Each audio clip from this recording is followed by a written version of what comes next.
Voilà, donc nous continuons une petite analyse très superficielle de cet hymne à la déesse Liberté qui a été proclamé le 10 novembre 1793.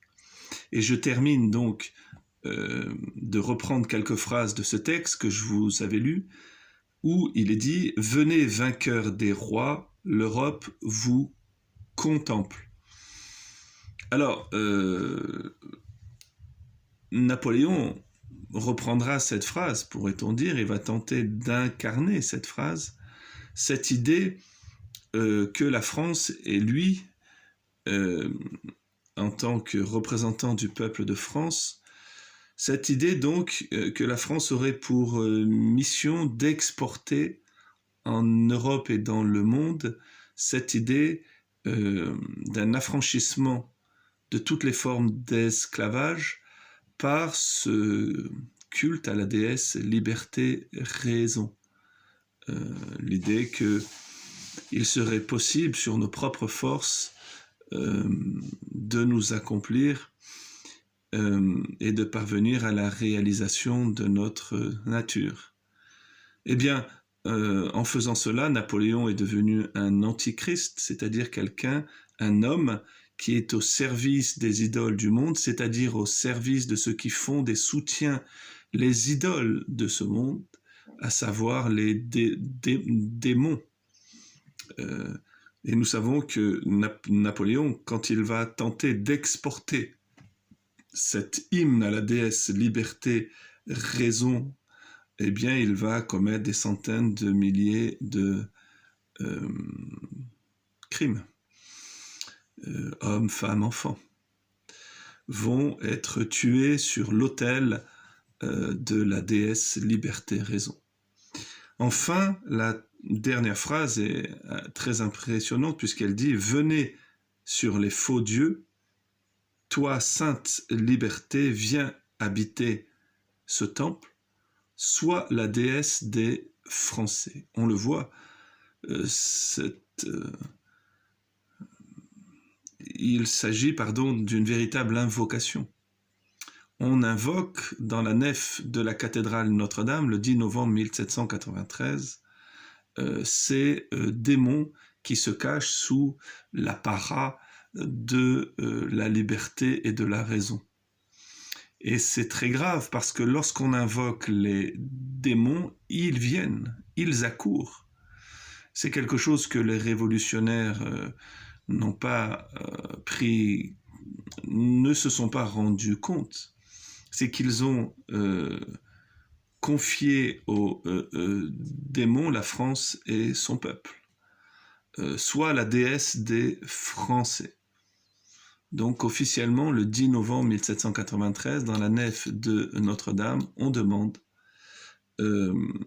à l'idole liberté raison, soutenue par les démons, de prendre possession et de devenir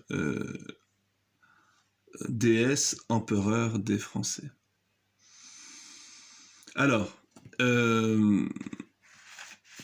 je termine l'année 1793, puisque je vois qu'il me reste un peu de temps, et vous allez voir que la fin de l'année va être dans le même esprit. Donc là, nous en étions au 10 novembre 1793, après cette fête délirante dans le cœur de Notre-Dame, où ils ont profané, comme on l'a dit, le Saint-Sacrement, les boire, les vêtements sacerdotaux, etc. Le 20 novembre 1793, on continue cette parodie idolâtrique, et cette fois, il parodie le culte catholique à la convention même. Donc, imaginez-vous une partie des députés de la convention qui arrivent, plus précisément, c'était la section de l'unité, et ils arrivent accoutrés d'habits sacerdotaux, et dans l'enceinte de la convention, ils vont mimer, parodier le culte catholique. Le 23 novembre 1793, c'est la fermeture par ordre de la commune de tous les lieux de culte de Paris. Voilà.